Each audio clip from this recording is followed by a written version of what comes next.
Retinal detachment is a separation of the retina from its supporting layers. It can occur without a cause but is associated with trauma to the eye, previous eye surgery, and diabetes. The retinal blood vessels can bleed and cloud the vitreous fluid. Patients will present with bright flashes of light in the peripheral vision, blurry vision or blindness in part of or all of the visual field. It is important to realize that the nerves can remain intact, as seen here. If this occurs, there will not be any afferent pupillary defects. Macular degeneration is a disorder that affects the central area of the retina, and this is important for seeing fine details. The most common form occurs in people older than 60 years old, and that's why it's usually known as age-related. It causes a central loss of vision called scotoma, as replicated in this photo. It usually starts out as dry MD, which is slowly but gradually progressive. On ophtho exam, you'll see drusen spots, which are basically these fat deposits. As the disease progresses, the central scotoma gets bigger, but peripheral vision is usually preserved. Then, in about 10% of people, dry MD progresses to wet MD, which is rapidly progressive. It is caused by neovascularization under the macula. Blood and fluid leak and further damage the macula. This causes acute vision loss, and the earliest sign is that straight lines begin appearing distorted and wavy. Take a look at this example. People who have dry MD screen themselves with this Amsler grid. When the lines become wavy, you know it's time to call the ophthalmologist, or stop doing drugs. Treatment is with VEGF inhibitors to prevent further neovascularization. For visual field defects, there are really 3 rules that you need to remember, and then you can reason your way through most of the lesions. The fibers from the nasal retina will cross at the optic chiasm, and this translates into the temporal part of the visual field. You can see that, right? Temporal part of the visual field. That information goes to the medial part of the retina. Hemianopias must occur before what part of the brain? The lateral geniculate nucleus. After the LGN, individual lesions produce quadrantic anopias. Thirdly, the superior radiation carries information from the lower visual field, while the inferior radiation carries info from the superior visual field. Now, what would a lesion in the optic nerve produce?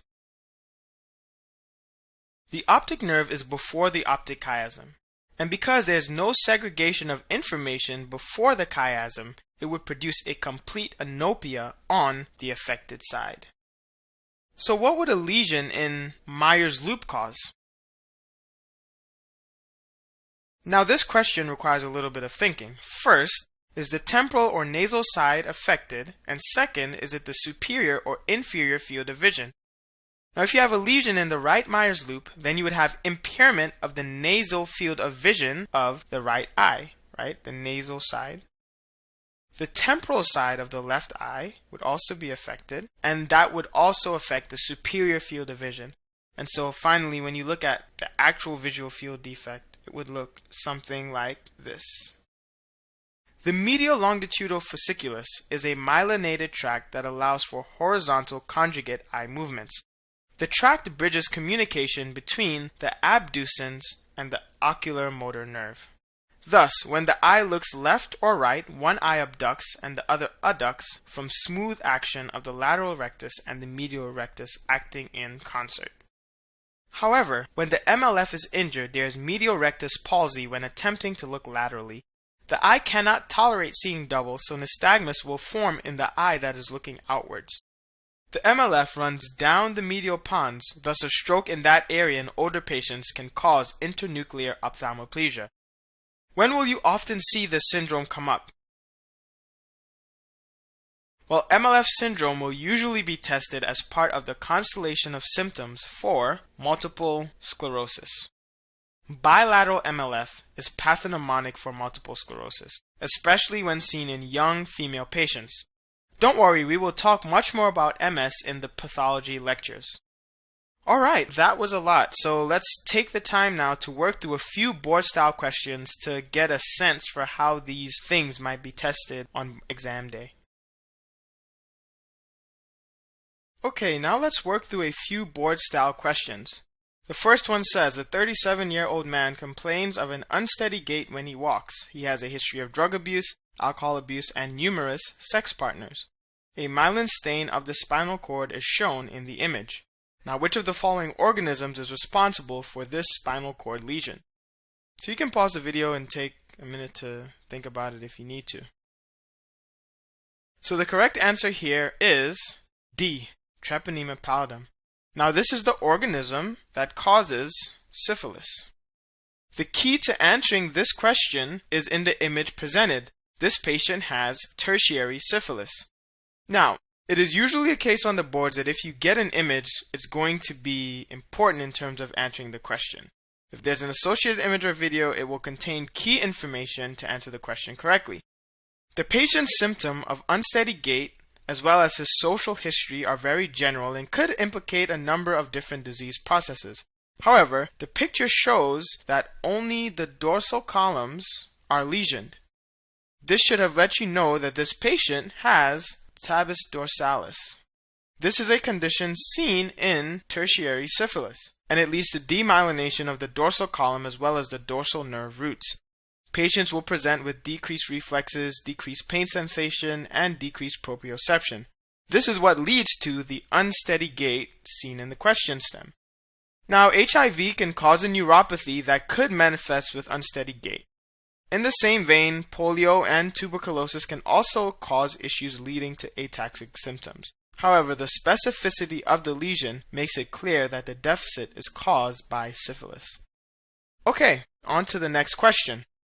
A 42-year-old man presents to the emergency department with a sudden onset of severe lower back pain. This began when he was lifting a piano up a staircase. After he is given medication for his pain, the patient undergoes radiography of his lumbar region, which reveals a herniated disc at the L5-S1 level. Now, which is the most likely finding on neurologic examination? Again, you can pause the video to think about this. Now, the answer here is C, diminished ankle jerk reflex. Most of the question stem actually isn't even necessary to answer the question. The key piece of information that you need to know is right at the end of the question. You should know that a slip disc typically affects the lower nerve root. In this case, that would be the S1 root. So the real question becomes what happens as a result of an S1 lesion. Now, if you remember during the lectures, I drew this stick figure. And I said that we can use this to remember which reflexes are controlled by which nerve roots. So we start at the bottom and we just count up S1, S2, L3, L4, C5, 6, C7, 8. So we're just counting up 1, 2, 3, 4, 5, 6, 7, 8. And so, using this, we can see that S1 controls the ankle reflex. That results in plantar flexion. The L3, L4 nerve root controls the knee jerk reflex, and knee extension is the action that occurs during the knee jerk reflex. Now, weakness to dorsiflexion occurs due to an L5 lesion. This choice could make sense, however, as discussed above, a herniated disc at the L5-S1 level affects the S1, not the L5 root. Next, a 32-year-old man presents with progressive dementia and sudden, jerky, purposeless movements. On evaluation, the patient is noted to be depressed. The patient states that his father, who died at age 50, had a similar condition as a young man. Some genetic testing would find an issue within which chromosome? So here, the answer choice is B, chromosome 4. This question stem presents a classic description of Huntington disease. You should have been able to make that diagnosis based on the symptoms provided. Now, two very good clues are the symptoms of chorea, which is this sudden, jerky, purposeless movement, and the fact that this father had the same condition and died at a relatively young age. Now, you should know that Huntington is caused by a CAG trisomy repeat, and that happens in the Huntington gene. Now, this gene is found on chromosome 4. An abnormality within chromosome 21 you should know leads to Down syndrome. That is a classic. Patients with Down syndrome can get early onset Alzheimer's disease, which would cause progressive dementia. However, the other symptoms such as chorea don't really match up. Now, an abnormality with chromosome 18 would lead to Edward syndrome. This results in intellectual disability and developmental delays. However, this would manifest much earlier than the age of 32. Lastly, chromosome 9 is the site of the gene frataxin. Now, do you remember which disease this is disrupted in? That would be Friedreich's ataxia. A 70-year-old woman presents to her physician with a history of memory loss and occasionally becoming lost when in public. Brain biopsy of another patient suffering from the same disease process is shown in the image. What is the most appropriate therapy? Now the answer here is D, donepezil. So the first thing that you should have figured out is that this patient has Alzheimer's disease. Her age, as well as her symptoms of memory loss and getting lost, are all telltale signs of Alzheimer's disease. Lastly, the image shows a picture of neurofibrillary tangles, which is also seen in Alzheimer's. The thing that you need to know now is how one should treat this disease. So the initial treatment for Alzheimer's disease is acetylcholinesterase inhibitors. So donepezil is the only acetylcholinesterase inhibitor on the list. Bromocriptine is a dopamine agonist that you would use to treat what disease? Exactly, Parkinson. Levodopa and carbidopa, what would you use that to treat? Again, Parkinson. Lastly, selegiline is an MAO-B inhibitor and increases dopamine availability, and you would use this for treatment of what disease?